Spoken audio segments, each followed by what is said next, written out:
for which it can give a suitable deflection.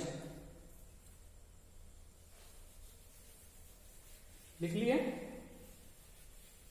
लिख लीजिए, इसका नोट्स लिख लीजिए, नोट्स इंपॉर्टेंट है. ओके, और ये डायग्राम हो गया. You note down this. Low resistance is connected to in parallel with the galvanometer so that most of the current flow across the flows. Okay, flows across the low resisting path and a very less current flows across the galvanometer for which it can give suitable deflection. For which it can give suitable deflection.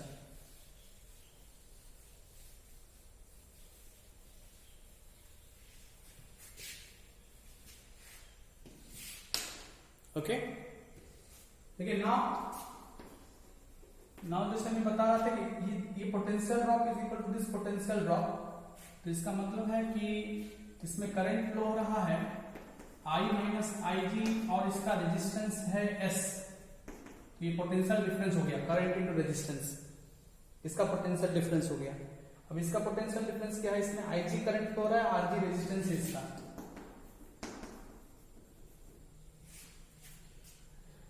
ठीक है, so that implies S is equal to okay IG divided by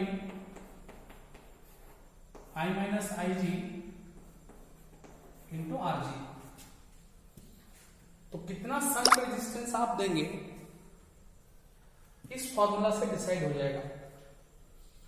अगर आप उसको 5 ampere range का बनाना चाहते हैं तो इसको 5 एम्पियर मैक्सिमम करंट दैट, ठीक है, तो 5 एम्पियर करेंगे. और गैल्वेनोमीटर का रेजिस्टेंस और गैल्वेनोमीटर में कितना करंट फ्लो होगा ये कैलकुलेट हो जाएगा. और आई सर्किट में नोन ही होता है कितना करंट सर्किट में फ्लो हो रहा है, किस रेंज का इसको बनाना. तो ये पैरेलल में कितना रेजिस्टेंस हम देंगे तो कितना रेंज का करंट ये मेजर कर सकता है ये डिसाइड हो जाएगा. ठीक है, तो 10 एम्पियर तक का मेजरिंग करने वाला डिवाइस बनाना है तो आई को 10 डालेंगे और एस का वैल्यू कैलकुलेट कर लेंगे, क्योंकि for a given galvanometer IG RG पता रहता है. ठीक है, so this formula is used to calculate the shunt resistance to be connected.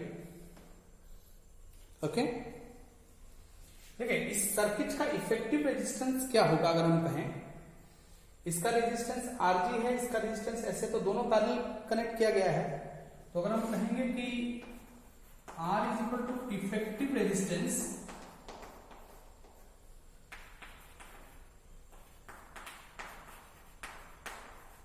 ठीक है of this combination, then 1 by R is equal to 1 by RG plus 1 by S. So this is RG into S, RG plus S. So this R, if we inverse it, okay, then effective resistance or equivalent resistance of the network R is equal to RG into S divided by RG plus S.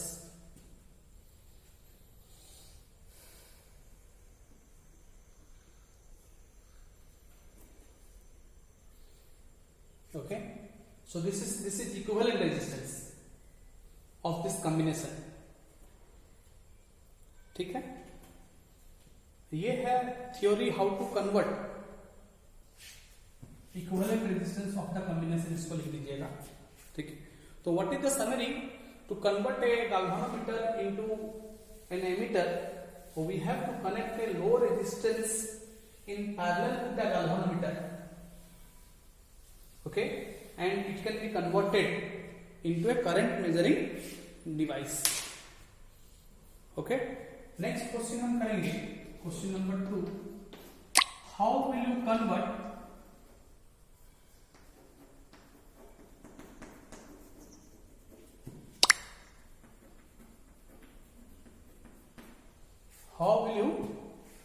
convert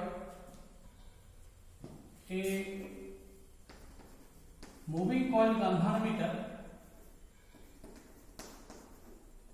into a voltmeter, into a voltmeter. Voltmeter मतलब potential difference measuring device, ammeter मतलब current measuring device. तो हमने पढ़ लिया कि current measuring device में कैसे convert करना है। एक मूविंग कॉइल गैल्वेनोमीटर ये डिवाइस है, इसको अब वोल्टमीटर में कैसे कन्वर्ट करेंगे। Voltmeter is a device to measure the potential difference, voltage measure करने का डिवाइस है वोल्टमीटर। लेकिन इसमें ये मूविंग कॉइल गैल्वेनोमीटर में क्या है कि हाई वोल्टेज भी फ्लो नहीं हो सकता है इसमें, ठीक है, क्योंकि ये एक बहुत सेंसिटिव डिवाइस है। तो आंसर में लिखेंगे moving coil galvanometer is a sensitive device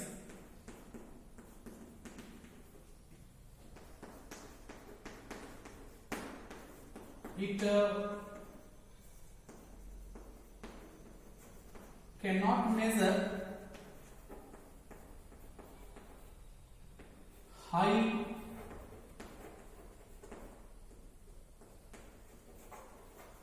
voltages, but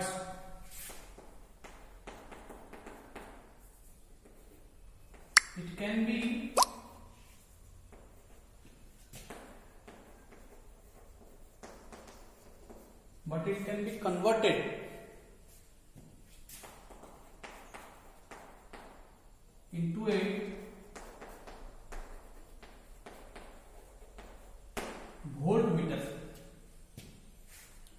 be converted into a voltmeter, by connecting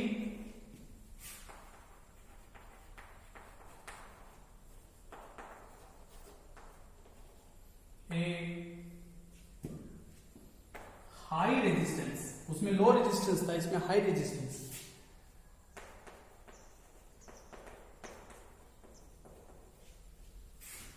in series, उसमें पैरेलली कनेक्ट किए थे विद द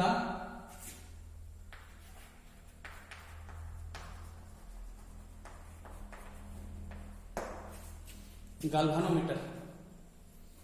देखिए MCG is a sensitive device which can not measure high voltages but it can be converted into a voltmeter by connecting a high resistance in series with the galvanometer, in series with the galvanometer।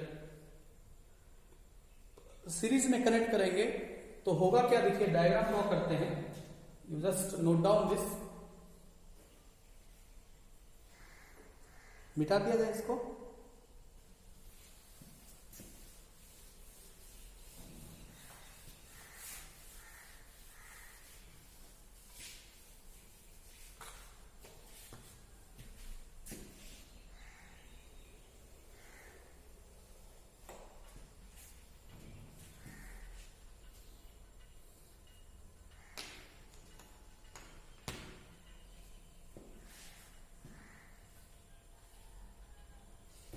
देखिए ये galvanometer है,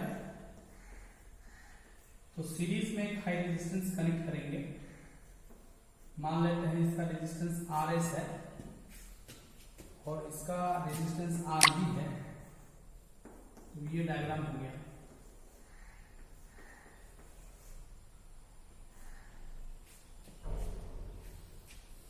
ठीक है, तब होगा क्या कि अगर इसको हम कहीं एक एक्सटर्नल रजिस्टर से कनेक्ट किए हैं, क्योंकि ये अरेंजमेंट वोल्टमीटर में कन्वर्ट हो गया, ये पॉइंट मान लेते हैं A है, ये पॉइंट B है, ठीक है, और कहीं ना कहीं इससे एक सोर्स भी कनेक्टेड हुआ होगा,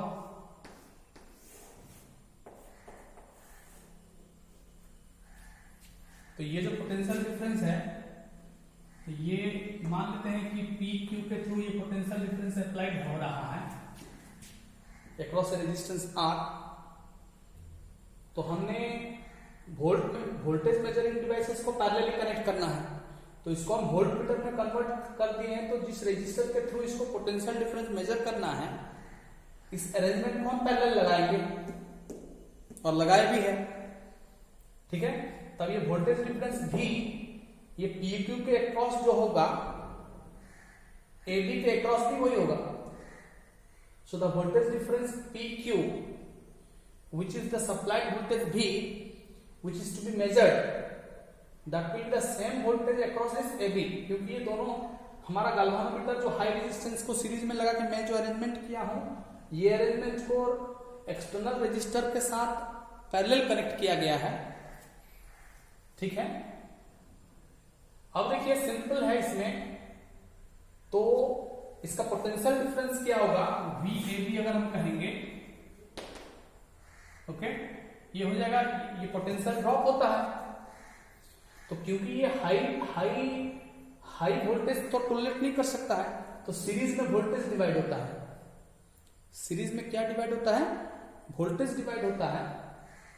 तो इसका मतलब है हमने ये हाई रेजिस्टेंस दिया है, तो हाई वोल्टेज इसमें क्रॉस हो जाएगा जो हमने रेजिस्टर सीरीज में दिया है, और थोड़ा सा ही वोल्टेज इसके थ्रू अप्लाई होगा, जिसके चलते जिसको ये डिफ्लेक्शन दे सकता है, लो वोल्टेज इसमें फ्लो होगा, तो वोल्टेज डिवाइड हो गया।